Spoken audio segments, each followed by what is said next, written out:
Nos tempos antigos, cultos reverenciados e guildas místicas guardavam segredos que prometiam ser a ponte entre o divino e o mortal. Mas essas promessas, como todas as outras, são revestidas com as ilusões da mente humana, ansiosa por alcançar o que percebe como o inalcançável. A busca por acessar a mente de Deus não é a busca por algo novo ou distante. É, antes, o retorno ao que sempre esteve presente. É a tentativa de apagar o que se acumula ao longo dos anos, as crenças, as ideologias, os desejos, para que o verdadeiro silêncio possa emergir. Imaginar-se na beira do desconhecido é entender que o desconhecido não é algo a ser explorado, mas algo a ser reconhecido como o estado original de ser. O que chamamos de lei do 33º grau não é um caminho que leva ao iluminismo. É sim um símbolo que aponta para a necessidade de destruição de todas as leis e de todas as construções mentais. Os poucos que realmente moldaram a história e a consciência foram aqueles que abandonaram todas as buscas, incluindo a busca pela iluminação. O número 33, na verdade, não tem significado algum, a não ser o significado que o ser humano insiste em projetar sobre ele. Quando nos libertamos da necessidade de significados, entendemos que não há nada a ser alcançado, nada a ser obtido. Apenas o ser, puro e simples. Nos círculos dos maçons, alcançar o 33º grau é visto como um ápice espiritual e intelectual, mas este também é um véu que esconde a verdade.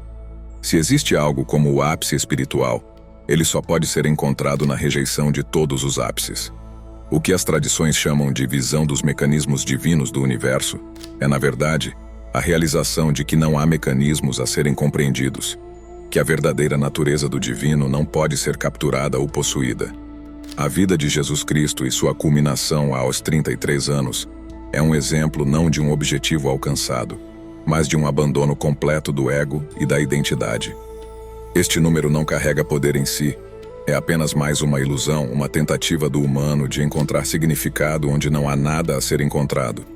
Cada idade, cada número, cada símbolo, nada mais é do que um marcador no tempo que os humanos usam para se orientar em um universo que, na verdade, não tem direção. A narrativa que parece estar tecida na própria idade é uma criação humana. A verdadeira revelação espiritual não surge do tempo ou dos números, mas do desmantelamento de todas as construções mentais que nos mantêm presos ao conceito de tempo e ao desejo de alcançar algo mais. Portanto, o desafio não é alcançar o 33º grau ou qualquer outra meta espiritual, mas desistir de todas as metas e simplesmente ser. Cada vez que o número 33 surge, não é um desafio para ver algo além, mas um lembrete da tendência humana de se apegar a símbolos e rituais, na esperança de que o externo revele o que deve ser descoberto internamente. O número é uma ilusão, uma distração. A verdadeira jornada espiritual não é sobre decifrar significados ocultos, mas sobre reconhecer que o verdadeiro mistério está além de todos os significados. A mente que busca se conectar com as forças espirituais deve primeiro perceber que não há nada para conectar, pois não há separação entre o espiritual e o mortal, a não ser na mente condicionada. A curiosa regularidade do número 33 no mundo natural e biológico é apenas um reflexo da mente que busca padrões para justificar sua existência. A coluna vertebral humana, com suas 33 vértebras, é apenas um suporte físico. Vê-la como um conduto de energia espiritual é projetar sobre ela o que deseja ver. As antigas tradições iogues falam de uma escada que sobe em direção ao iluminismo, mas essa escada é uma metáfora para o desapego de todas as metáforas. A verdadeira sabedoria não está nos degraus ou na subida, mas na compreensão de que não há lugar algum para onde ir. A ideia de que nossos corpos são mapas para a compreensão de Deus é novamente uma construção da mente que busca o que nunca esteve perdido. Nos salões das sociedades secretas, como os maçons e os Rosacruzes, o que se encontra não é a sabedoria de acessar o divino, mas a perpetuação de segredos e rituais que servem mais para manter o buscador preso na roda do mistério do que para libertá-lo. Manly P. Hall e outros que exploraram essas paisagens místicas descobriram que o verdadeiro conhecimento não está escondido nos símbolos ou nas cerimônias, mas na rejeição de todas as formas de conhecimento que buscam controlar ou definir o divino. As organizações que preservam antigas verdades não guardam chaves, elas guardam fechaduras. As chaves estão sempre em posse do indivíduo que ousa descartar todas as tradições e olhares para o vazio. Nos santuários dessas sociedades, a verdade que se busca é muitas vezes distorcida por interpretações e preconceitos. A percepção do potencial divino de cada um não é encontrada em rituais ou símbolos, mas na aniquilação de todos os conceitos que insistimos em segurar. O conhecimento oculto não molda a compreensão do cosmos. Ele obscurece a verdade, oferecendo apenas fragmentos de algo que só pode ser percebido quando todas as fragmentações são abandonadas. Cada símbolo, cada cerimônia, é uma camada a mais de ilusão para o iniciado, que ainda acredita que a verdade pode ser obtida através de práticas externas. Transformação pessoal e coletiva não é algo que possa ser desbloqueado. É algo que acontece quando todas as fechaduras e chaves são jogadas fora, e o verdadeiro silêncio é finalmente permitido emergir. Caminhar pelo caminho de figuras como Manly P. Hall é, na verdade, entrar em um labirinto onde as paredes são feitas de palavras, símbolos e promessas de iluminação. Mas, assim como em todo labirinto, a verdadeira saída não é encontrar o centro, mas perceber que nunca houve uma entrada. As alegorias e metáforas que intrigam estudiosos e buscadores são apenas espelhos que refletem suas próprias dúvidas e desejos, ecoando infinitamente em suas mentes. Aqueles que ousam olhar de perto e de fato ver, compreendem que a experiência humana e o divino não são dois pontos conectados por um fio, mas uma única e inseparável tapeçaria, onde cada fio é simultaneamente o todo. Nesta jornada, onde o conhecimento oculto das sociedades secretas é explorado, surge uma verdade mais profunda. Não há segredos a serem revelados, apenas ilusões a serem dissolvidas. A compreensão das chamadas verdades ocultas não está nas complexidades das doutrinas ou nas camadas de rituais, mas na simples e direta observação daquilo que é. O princípio de causa e efeito, tão central às filosofias antigas e modernas, é uma dessas leis imutáveis que parecem governar o universo. Mas até mesmo essa lei, que dita que toda ação gera uma reação, deve ser vista com uma mente limpa de preconceitos. É fácil ver a causalidade no mundo das formas, mas o que acontece quando todas as formas desaparecem? Refletir sobre a natureza cíclica da existência é perceber que os ciclos são criações da mente, interpretações de um fluxo constante que nunca começa e nunca termina. Civilizações surgem e caem, economias florescem e colapsam. Mas o que tudo isso realmente significa para a verdade última? São apenas ondas na superfície de um oceano que permanece inalterado em sua profundidade. Para acessar verdadeiramente a mente de Deus, como tantos aspiram, é necessário reconhecer que todos esses ciclos, todas essas reações, são como sombras em uma parede. E o verdadeiro desafio não é alinhar-se com as sombras, mas ver além delas, onde a luz pura e indivisa reside. Harmonizar ações e intenções com o fluxo natural das forças universais é apenas um prelúdio. A verdadeira harmonia só é encontrada quando não há mais ações, intenções ou sequer um eu para harmonizar. Considere o mundo físico, onde esta lei de causa e efeito também se manifesta, mas faça isso com olhos que não estejam cegos pelo condicionamento. Pense no corpo humano, no ambiente e até nos movimentos dos planetas.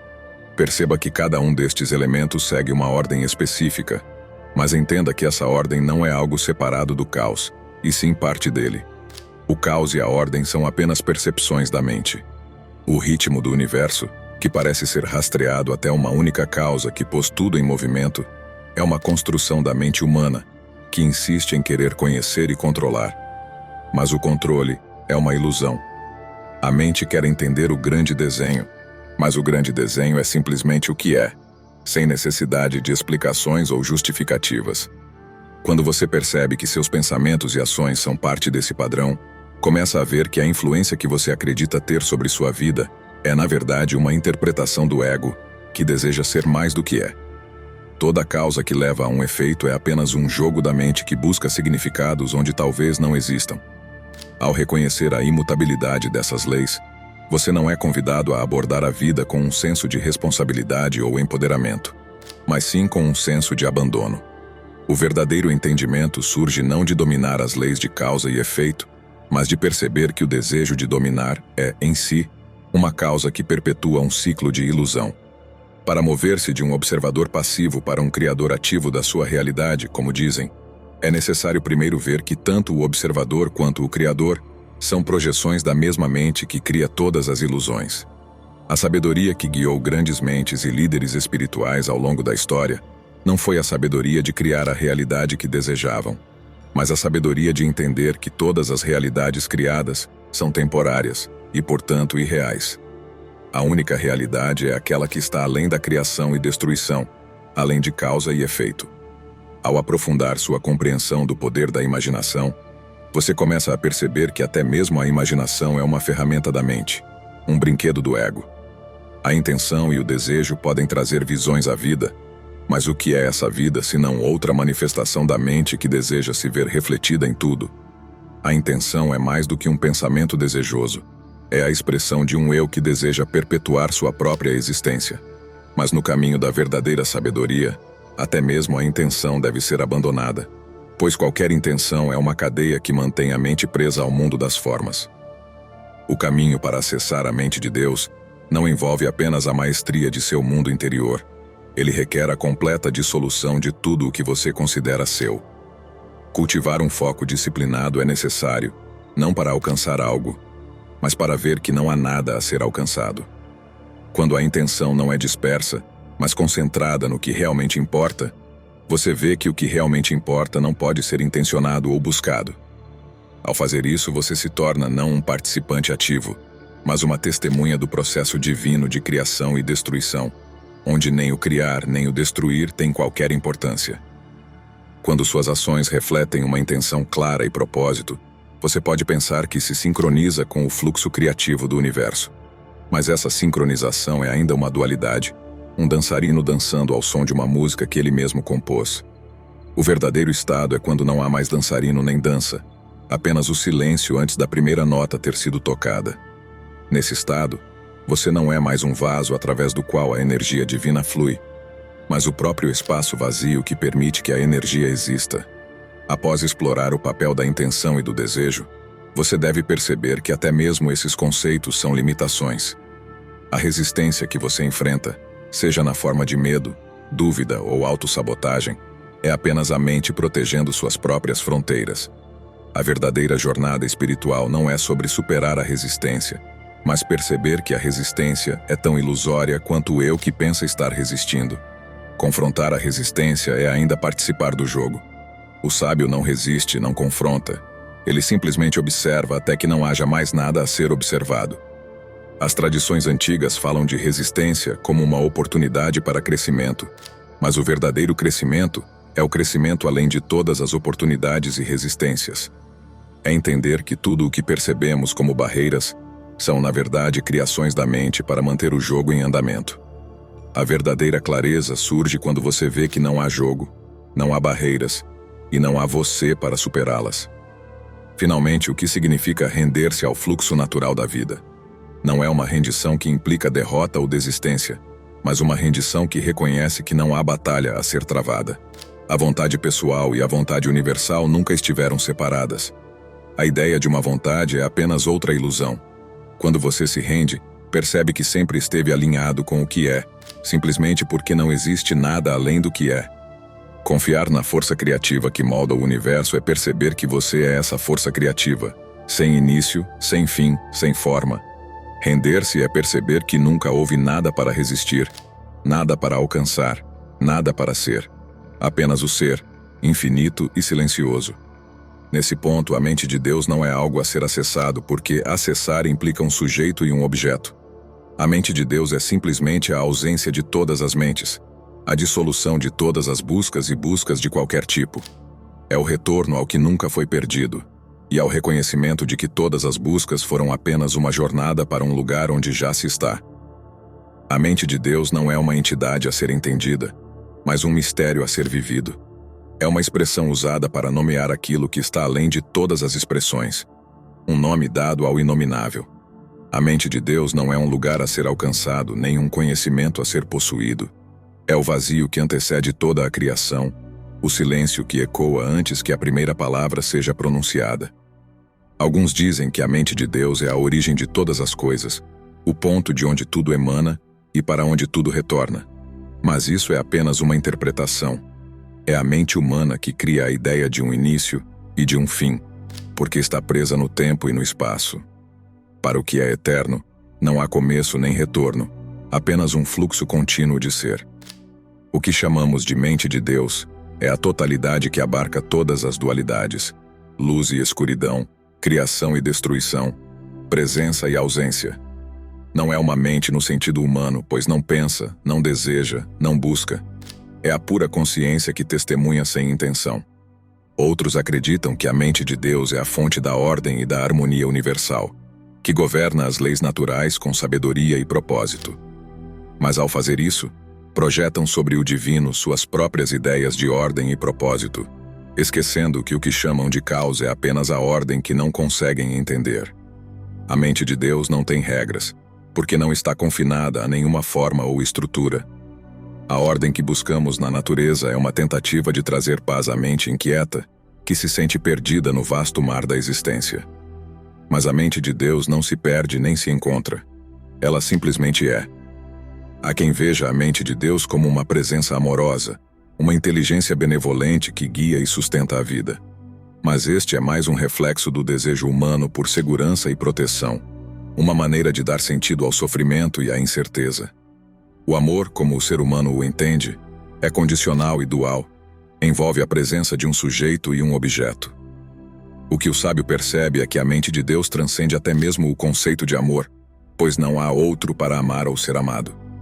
O que há é um espaço incondicional onde todas as coisas aparecem e desaparecem sem apego, sem julgamento. Na tentativa de entender a mente de Deus, os humanos criaram inúmeras filosofias, religiões e sistemas de pensamento. Mas todas essas são tentativas falhas, pois a mente de Deus é anterior a todas as filosofias, anterior até mesmo ao pensamento. Ela é a origem silenciosa de todas as coisas, e ao mesmo tempo, está além de todas as origens. Não pode ser capturada em um livro sagrado, em um mantra ou em um sistema de crenças.